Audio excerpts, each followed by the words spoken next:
Bonsoir, nous allons donc procéder à l'analyse du CAC 40 du 22 octobre 2020. CAC 40 qui clôture à 4851,38 avec moins 0,05% de baisse, autant dire rien du tout. Alors, une bougie où malgré tout il s'est passé beaucoup de choses dans la journée, hein, on a été dans tous les sens et surtout on a quand même été très bas puisqu'on a été beaucoup plus bas que cette bougie. On va agrandir un petit peu que cette bougie là où on avait fait ce décrochage. Donc on a été testé plus bas et on s'est bien enfoncé, hein, pas rien qu'un petit peu. Par contre,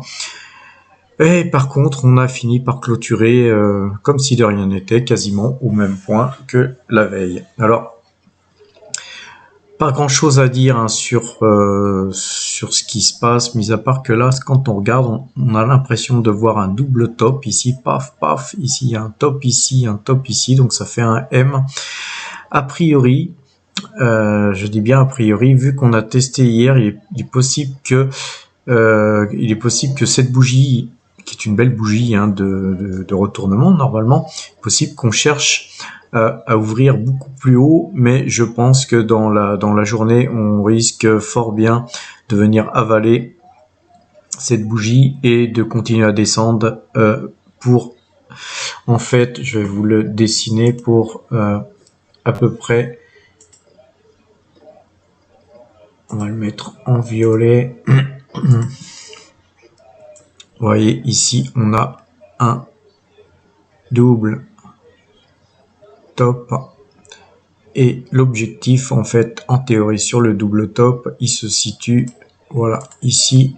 Donc, on le voit bien sur environ là. Faut reprendre l'équidistance qu'il y a entre ça, et on doit le retrouver ici. Donc, a priori, c'est sur les 4720.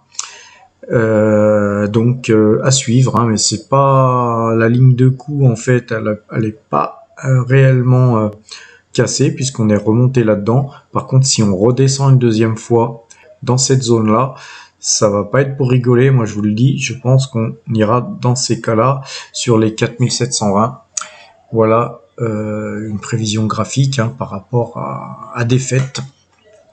Et donc à suivre demain l'ouverture et surtout la clôture. Donc si on ouvre plus haut et qu'on continue à monter, ben ça invalidera ce que je viens de vous dire. Par contre, si on ouvre plus haut, ce qui par rapport à la clôture de New York devrait se faire, et qu'on avale cette bougie là pour continuer à descendre, ça va pas être pour quelques points, hein. Ça va être certainement pour au moins 150 points a priori. Voilà.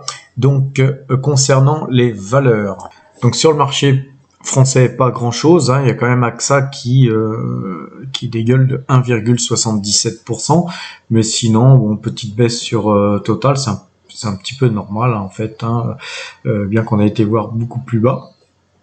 Mais vu que le pétrole n'était pas bien orienté, situation normale, Air Liquide moins 0,34%, autant dire qu'elle bouge peu, puis on voit Rubis plus 0,40, donc il se passe pas grand chose sur le CAC 40. Par contre, des résultats meilleurs que prévus pour Coca-Cola qui s'adjuge 1,38%, bah ça on garde, hein, surtout on garde BlackRock qui bouge pas.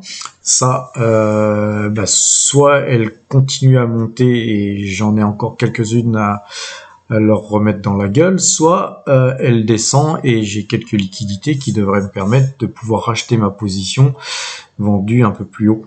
Donc, à suivre, hein, dans les deux cas, moi, dans les deux cas de figure sur BlackRock, je suis preneur. Ils peuvent aller où ils veulent. Ça, c'est par contre, c'est des situations sympas. Alors, Apple, en fait, baisse de pratiquement 1%. Donc ça, c'est pareil, je me suis positionné dessus, mais mon objectif à 96, hein, il est toujours dans le viseur. Si jamais elle y allait, on ferait feu. Et alors, Kimberly-Clark Corporation, elle perd 6,93% après mon dernier conseil. Et on va regarder le graphique, parce que là, par contre, il se passe quelque chose de très sympa. Alors là, vous voyez, on a décrochage, vous voyez ce gap monumental qu'on a sur la valeur là, avec un très très fort volume. Donc on va tout simplement regarder, on va retirer les volumes déjà pour que ce soit un petit peu plus clair.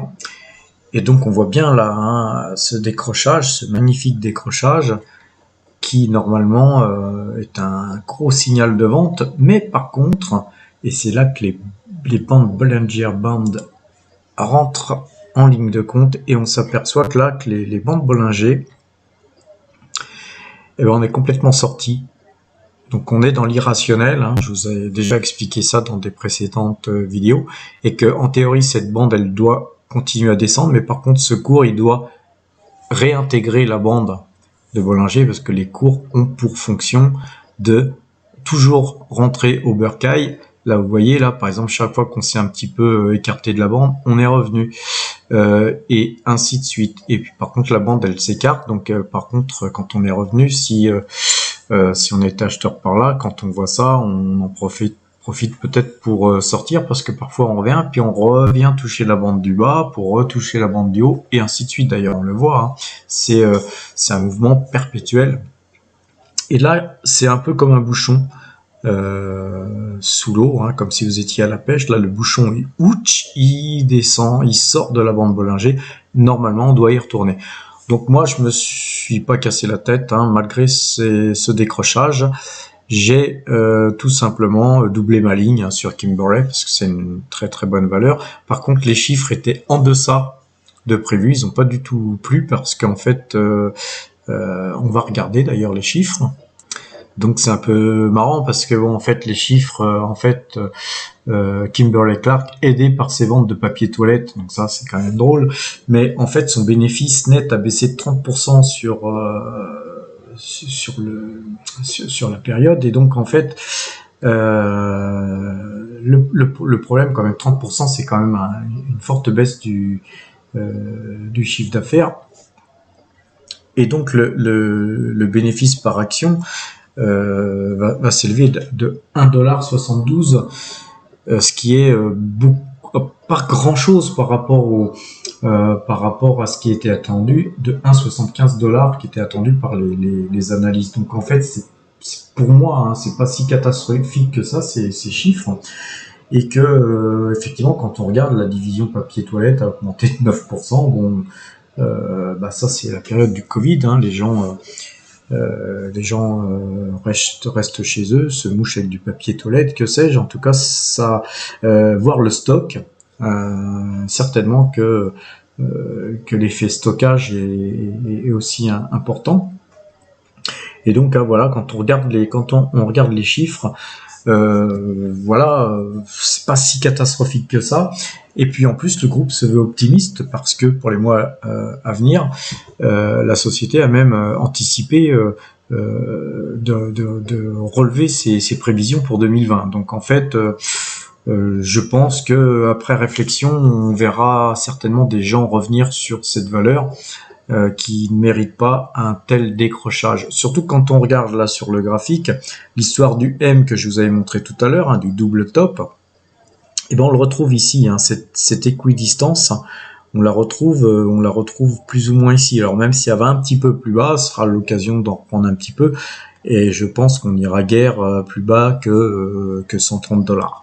Voilà pour Kimberley. Et maintenant on va voir une autre valeur qui est Celsius.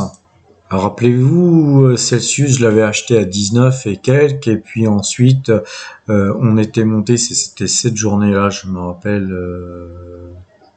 très bien, on était monté à 23 et quelques. J'ai mis un stop à 23, j'ai été stoppé, et puis je l'ai racheté un peu plus bas vers 21, je crois. Et puis aujourd'hui, effectivement, on gagne plus de 8%. je la conserve, hein. Je pense a priori, on devrait essayer au moins d'aller taper les plus hauts, là, qui sont sur 24 et des broquettes. Et si on casse ça, après, les objectifs, c'est clairement du 26, hein, 26 et quelques. Donc, je vais conserver cette pause pour l'instant. J'ai même pas mis de stop, hein, mais on va en tout cas surveiller comme le lait sur le feu. Très très belle valeur, hein, Celsius, je vous en parle depuis quelques temps. Alors sinon, je vous avais conseillé aussi Apache qui gagne 3,74%. À cela s'ajoute le dividende qui a été versé aujourd'hui. Donc Apache aussi, c'est une valeur qui, à ce prix-là, je pense, mérite d'être en portefeuille. On a NN qui monte un petit peu, 2,81%, et Service Property Trust qui s'adjuge 5,38%. Donc très sympa, en fait. Vous voyez pourquoi moi je me mets sur le marché américain en ce moment le plus souvent que possible, tout simplement parce qu'il y a des variations sympas. Pour gagner de l'argent, il faut que ça bouge. Si ça bouge pas, effectivement, ou si ça s'érode, ou si ça grappille quelques centimes tous les jours, bon, c'est pas bien intéressant tout ça. Donc c'est mieux de se mettre sur des valeurs qui bougent beaucoup. On a Tupperware aussi aujourd'hui qui s'adjuge 6,81%. Peut-être un petit peu tôt pour se remettre dessus. On va, malgré cette hausse, on va quand même patienter sur cette valeur. Kodak, c'est pareil, on touche pas pour l'instant. Voilà. Je vous souhaite une bonne soirée et à demain.